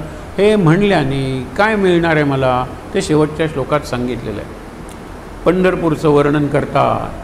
पंढरपूरचं वर्णन करणारे श्लोक आहेत. आज आता हे श्लोक वाचलेत म्हणून उद्या दुसरं वाचूया. पंढरपूर हे जगाच्या किंवा भारताच्या किंवा महाराष्ट्राच्या नकाशावरचं गाव नाही. It is not a place on the map. Pandharpur म्हणजे काय? अवघी दुमदुमली पंढरी, विठ्ठल विठ्ठल गजरी, ते पंढरपूर आहे. मग इथे ज्यावेळेला विठ्ठल विठ्ठल गजर होतो त्यावेळेला इथे पंढरपूर असतो, इथे पांडुरंग असतो, हे अगदी लक्षात ठेवा. आणि पांडुरंग असतो म्हणजे काय? ज्याला पांडुरंगाची भक्तीचा अनुभव आहे त्याला तो अनुभव येतो, हे लक्षात घ्या. आणखीन एक सांगतो की जशी काल सांगितलं की पणजोबा कोणाचे होते? एकनाथांचे. त्यांनी काय केलं? विजयनगरचा राजा ज्यावेळेला पंढरपूरला आला त्यावेळेला त्यांनी ती मूर्ती नेली, पंढरपूरची आवडली. तो म्हणाले इथे कोण येते? वारकरी येतात, अशिक्षित गरीब. मी राजा आहे, मी मंदिर बांधून ती स्थापन करतो. म्हणून त्यांनी कर्नाटकात नेली. विजयनगर हे कर्नाटकाचं साम्राज्य. आपण म्हणून मग हे गेले भानुदास महाराज म्हणाले पंढरपूर हे भणभणीत पडले सदन म्हणतो. काही कोणी नाही आहे तिथे, देऊळ आहे, काय अर्थ आहे? मूर्तीच नाही आहे. ती मूर्ती मी न्यायला आलेलो आहे. आणि मग तो राजा म्हणतो काहीतरी चमत्कार घडला पाहिजे. मग आपण बघितलं की विठ्ठलाच्या गळ्यातली माळ यांच्या गळ्यात पडली. राजानं तो चमत्कार मान्य केला आणि डोक्यावर पांडुरंगाला घेऊन जय जय विठोबा रखुमाई विठ्ठल विठ्ठल रामकृष्ण हरी म्हणत ते जे प्रपितामह म्हणजे पणजोबा भानुदास महाराज त्यांनी खूप रचना केलेल्या आहेत ज्या आपण आपल्या नित्योपासनेत असतात, ते भानुदास महाराज आले. तसेच गोव्यातले एक साखळीला इच्छा होती, तिथे घराणं आहे राणे घराणं, आणि त्या राणे घराण्यात विठ्ठलाची भक्ती होती. तर विठ्ठलाची मूर्ती, तर ती व्यक्ती म्हणाली मी डोक्यावरून घेऊन येतो. आणि म्हणून त्यांनी आणलं, साखळीला ती मूर्ती स्थापन केली आणि लोकांनी त्याला पंढरपूर म्हणायला सुरुवात केली. गोव्याचं पंढरपूर. ती नदी होती, अजूनही ती नदी आहे, तिला वाळवंटी नदी म्हणायला लागली. तिच्या भोवती काठ वगैरे बांधले, वाळवंटी काठी, भक्तांची दाटी, हे अभंग वगैरे म्हणायला लागले. मग ज्यांनी ती आणली ते म्हणाले हा संतांचा एका अर्थाने अपमान आहे, आपली केवढी एवढी पात्रता. म्हणून त्यांनी त्याचं नाव विठ्ठलापूर केलं. आज आपण त्याला विठ्ठलापूर म्हणून ओळखतो. तुम्ही कधी जर साखळीला गेलात तर आपण दत्त मंदिर बघतो, जे उतरून खाली जावं लागतं, त्याच्या अलीकडे म्हापशाहून जाताना विठ्ठल मंदिर आहे. आता संध्याकाळी वगैरे ही किती मंदिरं, सुंदर रोषणाई असते आणि छान दिसतं मंदिर. मुद्दामून बघा, मूर्ती डोक्यावरून आणलेली आहे आणि त्याला पंढरपूर नाव सोडून विठ्ठलापूर हे नाव दिलेलं आहे. तसं हे जे पंढरपूरला पोचले शंकराचार्य त्यांच्या भारत तीर्थयात्रेत, त्यावेळेला त्यांना पांडुरंग दिसल्यानंतर मूळ परब्रह्माची खूण दिसली. म्हणून यातले काही परब्रह्माचं वर्णन करणाऱ्या ओळी आहेत. नंतर परब्रह्म म्हणजे काय? आपण म्हणतो ब्रह्मा विष्णू महेश, म्हणजे ब्रह्माचं वर्णन करणारे आहेत, विष्णूचं वर्णन करणारे आहेत. आणि विष्णू म्हणजेच की कृष्ण, म्हणजेच की विठ्ठल. आणि शंकराचं वर्णन करणारे आहेत किंवा शंकराचा उल्लेख करणारे आहेत. मग हे सगळं झालं आणि नंतर त्यांना जे दिसलं ते मूर्तीत काय दिसलं असेल? प्रकाश दिसला, चैतन्य दिसलं. आणि तो प्रकाश कसा होता? चित प्रकाश, चैतन्याचा प्रकाश होता. आणि त्याचं वर्णन शंकराचार्यांनी इथे केलेलं आहे. हे पंढरपूरच्या पांडुरंगाच्या मूर्तीचं वर्णन नाही, तर मूर्त बघितल्यानंतर मला अमूर्ताचा अनुभव आला. आणि हा अमूर्त आहे, तो खरा देव आहे, तो खरा पांडुरंग आहे. पांडुरंगाची मूर्ती ठीक आहे, पांडुरंगाची मूर्ती घडवणारा मूर्तीपेक्षा श्रेष्ठ आहे का? नाही. पांडुरंगाच्या मूर्तीला वर येऊन अभिषेक करणारा पांडुरंगापेक्षा श्रेष्ठ आहे का? नाही. कारण खरा पांडुरंग मूर्ती नाहीच आहे, मूर्ती ही पांडुरंगाची खूण आहे. खूण आत पांडुरंग आहे, त्यापर्यंत पोचलं पाहिजे. त्यासाठी ध्यान, त्यासाठी नाम आणि त्यासाठी अनुसंधान, ही साधनं सांगितलेली आहेत. अभिषेक मूर्तीला करता येतो, प्रदक्षिणा मूर्तीला घालता येते, आरती मूर्तीला ओवाळता येते, षोडशोपचार पूजा मूर्तीची करता येते. पण मूर्तीच्या पूजेपासून सुरुवात करून अमूर्ताकडे पोचलं पाहिजे. सगुणाचेनी आधारे निर्गुण पाविजे निर्धारे. निर्गुण म्हणजे अमूर्त, मूर्त नाही, दिसत नाही तो, पण तो आहे म्हणूनच मूर्ती आहे. म्हणून सगुणाची पूजा चालू ठेवली पाहिजे. पांडुरंगाची पूजा षोडशोपचारे केली पाहिजे, पण तिथे थांबता उपयोगाचं नाही. म्हणून असल्या स्तोत्रांवर चिंतन केलं पाहिजे. महायोग पीठे तटे भीमरत्या वरं पुंडरीकाय दातुं मुनींद्रैः समागत्य तिष्ठन्तं आनंदकंदम परब्रह्मलिंगम भजे पांडुरंगम. ही परब्रह्माची खूण आहे. लिंग म्हणजे खूण. 12 ज्योतिर्लिंग आपण म्हणतो ना, मग ज्योती आहे ती, आणि आहे ते शिवलिंग. मग शिवलिंगाचा ज्योतिषी काही संबंध आहे का? आहे ना. यज्ञाची जी ज्वाला आहे ती ज्वालाच यांनी शिवलिंगाच्या रूपात दाखवली आणि त्यांना ज्योतिर्लिंग म्हणायला लागले. ती शिवलिंग ही कुठल्याही देवाची खूण नाही आहे, तर प्रकाशाची खूण आहे. प्रकाश आकाशाच्या दिशेने जाणाऱ्या ज्या ज्वाला आहेत त्या ज्वालांची खूण म्हणून ते शिवलिंग आहे. एक लक्षात घ्या तुम्ही. तसं हे परब्रह्मलिंग आहे, परब्रह्माची खूण आहे. परब्रह्मलिंगम भजे म्हणजे मी भजतो, मी भक्ती करतो. पांडुरंगम. काल आपण पांडुरंग शब्दावर चिंतन केलं होतं. आज महायोग पीठ हे याच्यावर थोडंसं चिंतन करूया. आपल्याला अजून दिवस आहेत. आज पहिलं कडवं जरी आपण केलं तरी खूप आहे. तर पहिल्यांदा बघूया भजे पांडुरंगम. काल बघितलं की सगळ्या मूर्ती विठ्ठलाच्या जवळजवळ काळ्या असतात, काळ्या पाषाणातल्या असतात. मग त्याला पांडुरंग का म्हणायचं? काल आपण 2 बघितली होती की शंकर हा विष्णूचा उपासक आहे, भक्त आहे, आणि विष्णू हा शंकराचा भक्त आहे. विष्णू हा सत्वगुण असल्यामुळे पांढरा आहे आणि हा तमोगुण असल्यामुळे काळा आहे. शंकर काळा आणि विष्णू पांढरा. पण शंकराने विष्णूचं एवढं ध्यान केलं की विष्णूचा वर्ण शंकराला आला, आणि विष्णूंनी शंकराचं एवढं ध्यान केलं की शंकराचा वर्ण विष्णूला आला. म्हणून विष्णू राम कृष्ण हे सावळे आहेत. तो रंग शंकराचा आहे. तमोगुण. तम म्हणजे अंधार, अंधार म्हणजे काळा. पण शंकर का पांढरा देव नाही की.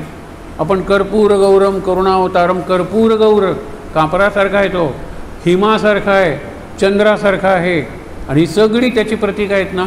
आणि कैलासावरचं हिम बर्फ इतका पांढरा आहे, गोरा आहे तो. हा गोरा रंग विष्णूचा शंकराने मिळवला ध्यानातून. म्हणून आपण ध्यान करताना काही मागू नये प्रपंचातलं. भक्ती करताना मागा एक वेळ की मी इतके उपवास करीन, इतक्या प्रदक्षिणा घालीन, इतक्या वाती लावेन, करा, काही वाईट नाही आहे. ध्यान करून काही मागू नका. नाम घेऊन काही मागू नका. नामाचा सौदा बार्गेनिंग करू नका. गेल्या वेळेला मी 10 माळा रोज केल्या होत्या. माझ्या मुलीला फर्स्ट क्लास मिळाला. यावेळेला डिस्टिंक्शन मिळालं पाहिजे, मी 15 माळा करीन. असं काही प्रमाण आहे का हो? सांगा बरं. आणि पुढे आता ती 12वीला आहे, 12वीला तिला ॲडमिशन मिळालं पाहिजे, मी 50 माळा करीन रोज, तिला 90+ एवढे मार्क्स. असं नाही आहे. तुम्हाला सांगतो, प्रपंचात आपण प्रारब्धाप्रमाणेच जाणार. प्रारब्धाला सोपा शब्द आहे नशीब किंवा दैव, पण नशीब किंवा दैव म्हणजे प्रारब्ध नाही. मी केलेल्या कर्मांची मी भोगतो ती फळं, हा प्रारब्ध शब्दाचा अर्थ आहे. आणि तो प्रत्येकाला भोगावी लागतात. देवाला कुठे चुकलेले आहेत? रामाची बायको नाही पळवली, सांगा बरं.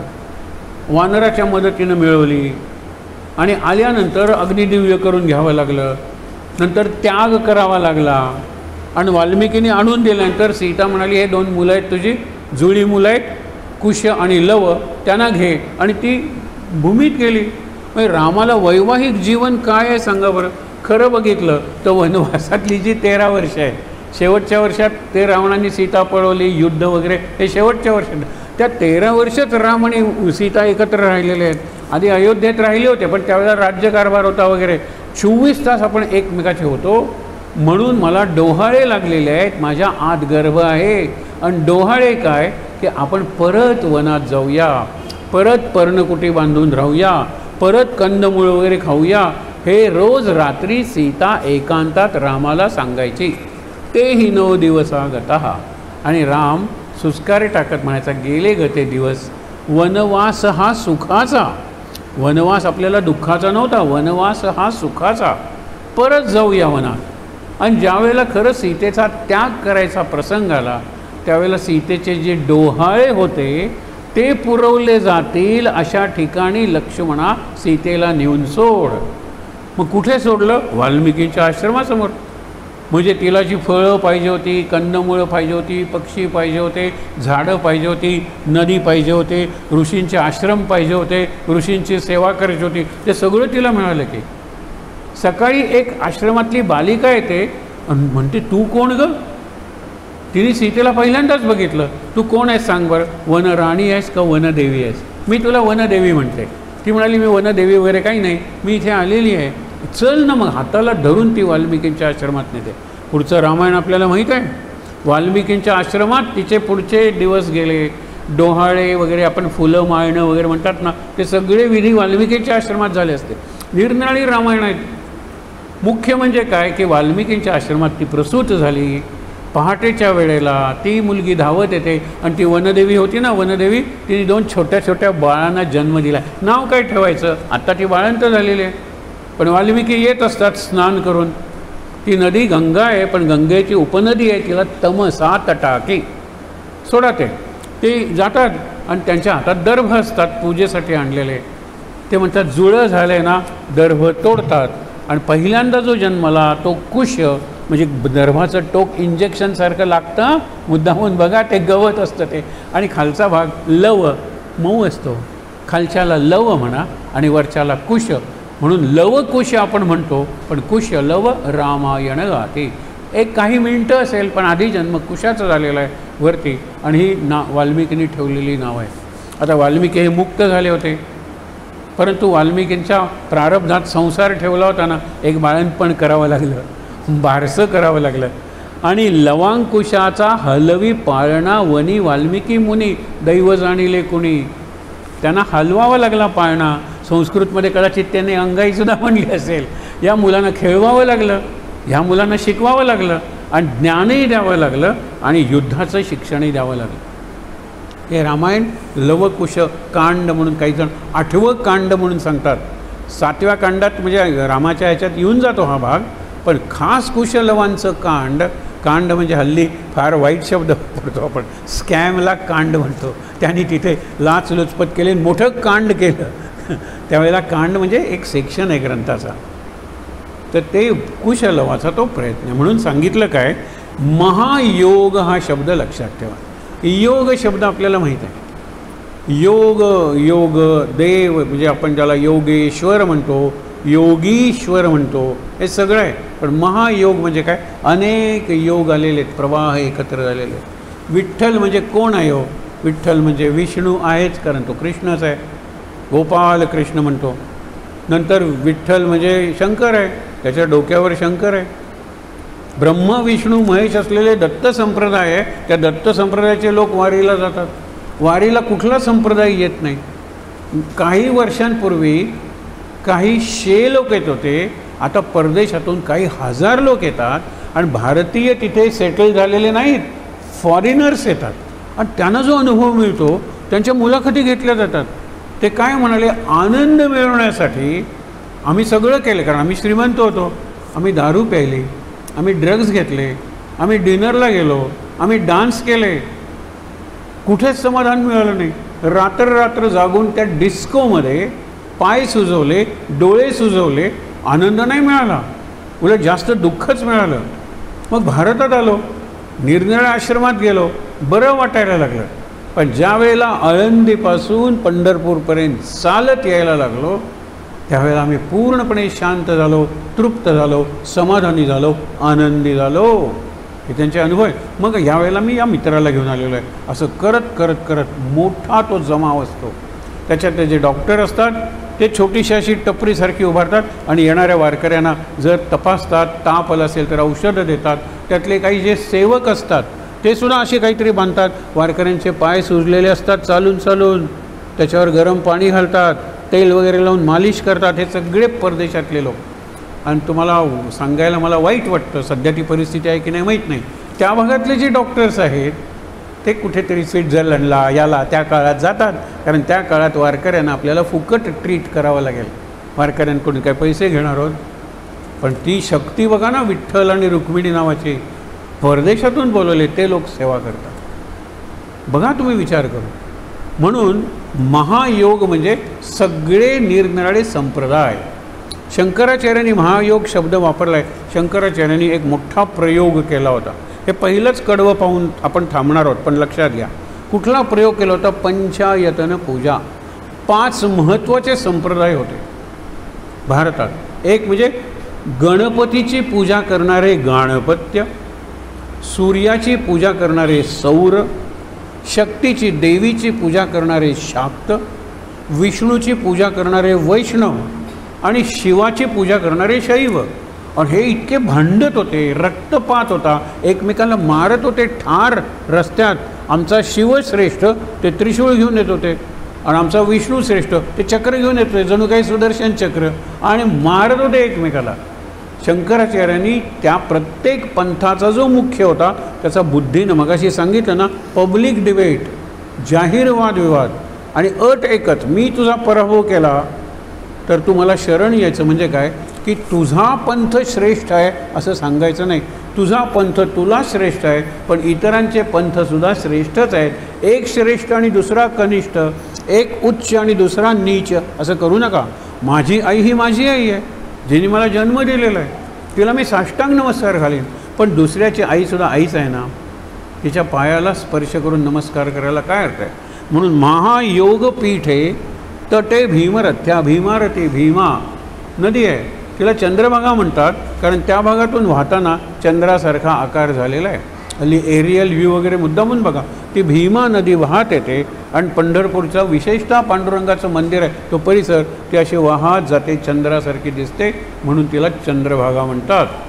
ती भीमरथ्या तटे वरम पुंडरीकाय. तिथे पुंडलिक, काल आपण 4 गोष्टी बघितल्या, त्यातली शेवटची गोष्ट तीही पुंडलिक आपल्या आईवडिलांची सेवा करतो आहे. आणि त्या सेवेमुळे तो एवढा तेजस्वी झालेला आहे की त्यांनी जर इंद्राचं राज्य मागितलं तर ते द्यायला पाहिजे इंद्राला. सेवेतून त्यांनी एवढं मिळवलेलं आहे. हा एवढा सेवक दिसतो कसा बघण्यासाठी आणि त्याचं दर्शन घेण्यासाठी किंवा त्यांनी दर्शन घेतल्यानंतर त्याला वर देण्यासाठी वरदान. वरम पुंडरीकाय दातुम मुनींद्रही, म्हणजे श्रेष्ठ मुनींना घेऊन पांडुरंग आलेले. मुनी ऋषी वगैरे तिथे रमले, पांडुरंग उभा राहिला. नामदेवाचा एक अभंग आहे, त्यातली पहिली ओळ बघा, कारे पुंड्या मातलासी. ते पुंडलिकाला प्रेमानं पुंड्या म्हणतात. कारे पुंड्या मातलासी, एवढा माज तुला कशाने आला. उभे केले विठ्ठलासी. सगळ्यांनी सांगितलं अरे विठ्ठल भेटीला आलेला आहे, तो साक्षात कृष्ण आहे, साक्षात विष्णू आहे. तो म्हणतो मी आईवडिलांची सेवा करतोय, तो मागच्या दिशेने आलेला आहे, मला त्याच्या दर्शनात नाही, मला माझ्या सेवेत खंड पडू द्यायचा नाही. तिथे वीट होती, ती वीट मागे फेटली आणि सांगितलं माझ्या आईवडिलांची सेवा संपे तोपर्यंत या विटेवर उभा राहा. आणि वीट हे ज्याचं स्थल झालं त्याला विठ्ठल म्हणायला लागले. हा एक अर्थ आहे. विटेवरच तो उभा आहे ना, आणि स्थळ म्हणजे जागा, विट स्थळ विठ्ठल, विठ्ठल म्हणायला लागले. अजून त्याची पूजा संपलेली नाही आहे. तुम्ही चंद्रभागेत स्नान करा, पहिलं मंदिर पुंडलिकाचं लागतं. त्या पुंडलिकाच्या मंदिराच्या तिथे शिवलिंग आहे. पुंडलिक म्हणून व्यक्ती होऊन गेली असेल आणि तो मागे उभा आहे ना विठ्ठल, अजून तिथेच उभा आहे त्या विटेवर. आणि कसा आहे विटेवर उभा, समागत्य आले तिष्ठंत मानंद केंद्रम परब्रह्मलिंगम भजे. तिष्ठत उभा आहे पण आनंदाचा कंद आहे. हा इतका देखणा आहे विठ्ठल. आपल्याला विठ्ठल म्हटल्यानंतर तो ओबडधोबड वाचतो, कारण आपली दृष्टी आहे ना ही देहाची दृष्टी आहे, या चांबड्याच्या डोळ्यांची दृष्टी आहे, ज्याला चर्म चक्षूंची दृष्टी आहे. आतल्या दृष्टीने जर विठ्ठलाकडे बघितलं तर हे असं दर्शन होतं. उद्यापासून आपण पुढची कडवी बघताना काय सुंदर वर्णन आहे. पण इथे आज काय बघितलं, पंढरपूर हे महायोग पीठ आहे. पीठ म्हणजे एक स्थान, महायोग आहे. पंढरपुरात सगळी योग, त्यामुळे हे जे संत आहेत ना त्यांचे सगळ्या देवांचे अभंग येतात. तुकारामाच्या दत्ताचा अभंग येतो, 3 शिरे 6 हात तया माझा दंडवत. पांडुरंगाचा अभंग येतो.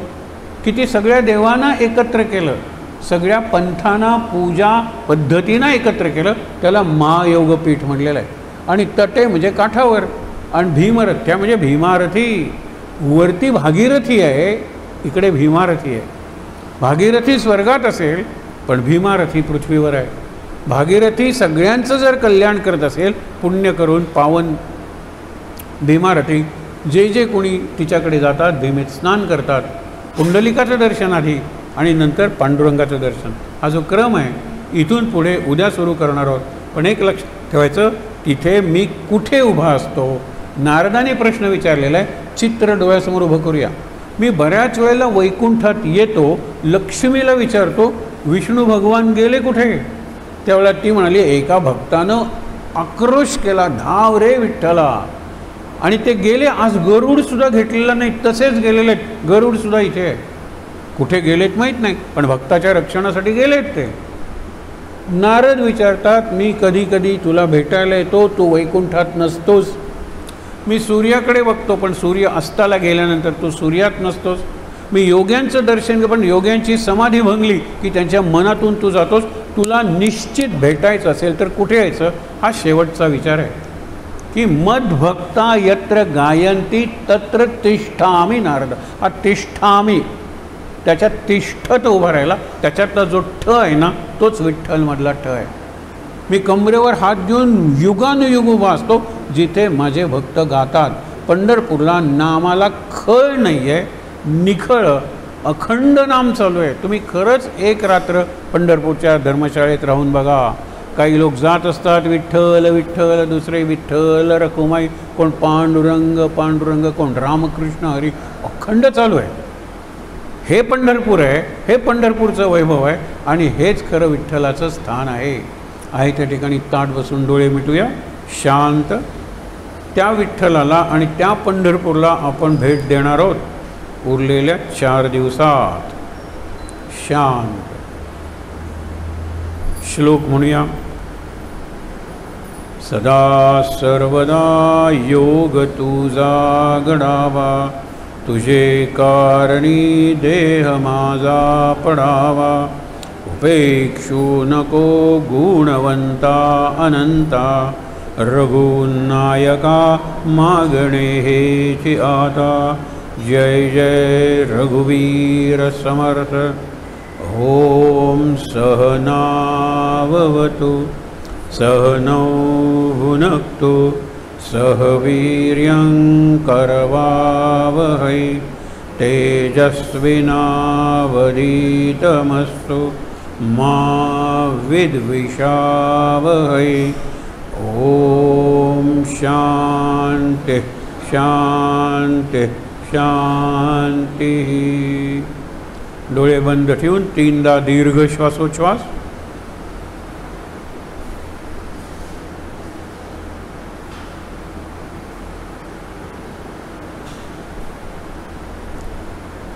हातावर हात सोडूया आणि ते हात चेहऱ्यावर डोळ्यांवर सोडूया.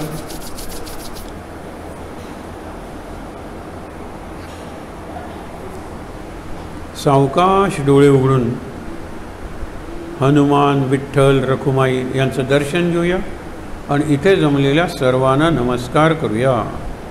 शांत आनंद महाराज महाराज महाराज.